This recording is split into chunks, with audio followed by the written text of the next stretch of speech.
They led Jesus away to the high priest, and all the chief priests and the elders and the scribes, Sanhedrin, Jewish high court, gathered together. Peter had followed him at a distance right into the courtyard of the high priest, and he was sitting with the officers, guards, and servants, and warming himself at the fire. Now the chief priests and the entire council, Sanhedrin, Jewish high court, were trying to obtain testimony against Jesus, which they could use to have him condemned and executed, but they were not finding any. For many people were giving false testimony against him, but their testimonies were not consistent. Some stood up and began to give false testimony against him, saying, "We heard him say, 'I will destroy this temple, sanctuary, that was made with hands, and in 3 days I will build another made without hands.' Not even in this respect was their testimony consistent. The high priest stood up and came forward and asked Jesus, 'Have you no answer to give in response to what these men are testifying against you?' But Jesus kept silent and gave no answer at all. Again the high priest was questioning him and saying to him, 'Are you the Christ, the Messiah, the Anointed, the Son of the Blessed One?'" There's a note here, it says, regarding the Son of the Blessed One. In the Talmud, God is frequently referred to as, quote, "the Holy One, blessed be he," unquote. Okay, I'm just going to read this sentence again. Again, the high priest was questioning him, or actually, let's see. I'm going to read another note here because there's another note. And the other notes that are a little bit later on are too far down to read right now. But, let's see, here we go. This is, so that's that one note that I read. Here's another note. It says, "Then tearing his robe, the high priest said," etc. So the note here on this one, it says, "This was a response required by Jewish law for judges who had heard blasphemy. However, Old Testament law forbade the high priest to tear his clothing." And it gives some scripture references.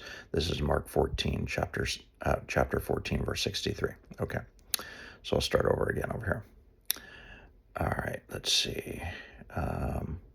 Again, the high priest was questioning him and saying to him, "Are you the Christ, the Messiah, the Anointed, the Son of the Blessed One?" Jesus said, "I am, and you will all see the Son of Man seated with authority at the right hand of power, the Father, and coming with the clouds of heaven." Then, tearing his robe to express his indignation, the high priest said, "What further need do we have of witnesses? You have heard the blasphemy, that is, his claim to be the Son of God. What is your decision?" And they all condemned him to be guilty and deserving of death. And some began to spit on him and to blindfold him and to beat him with their fists and to say to him, "Prophesy by telling us who hit you."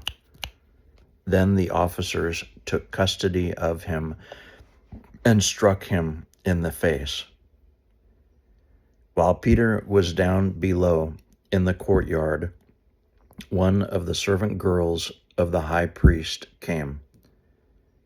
And when she saw Peter warming himself, she looked intently at him and said, "You were with Jesus the Nazarene too."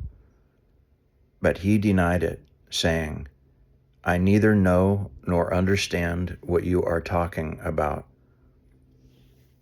Okay, and there's a note in this next verse. It says, um, later manuscripts add this clause. So anyway, it's verse 68 in chapter 14 of Mark. I'm not sure what clause it's talking about. I think it's talking about the part where it says in brackets, "and a rooster crowed."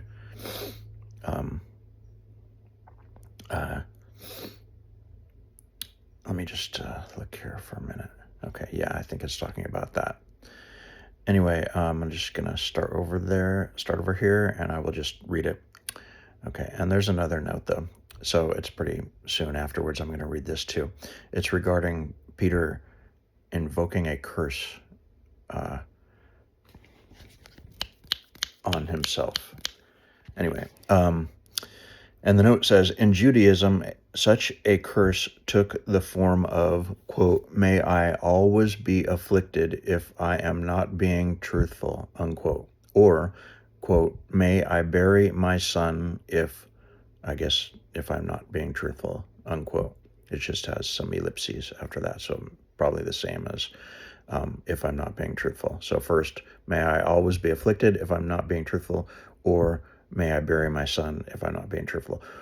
Or, quote, "May I never see the comfort of Zion and Jerusalem if," an ellipses again, so it must be I'm not being truthful, etc. It says, etc. in the note. And in parentheses, as found in the Talmud, unparentheses. Okay. So those are the last two notes here. And I'm going to start again up here. Okay.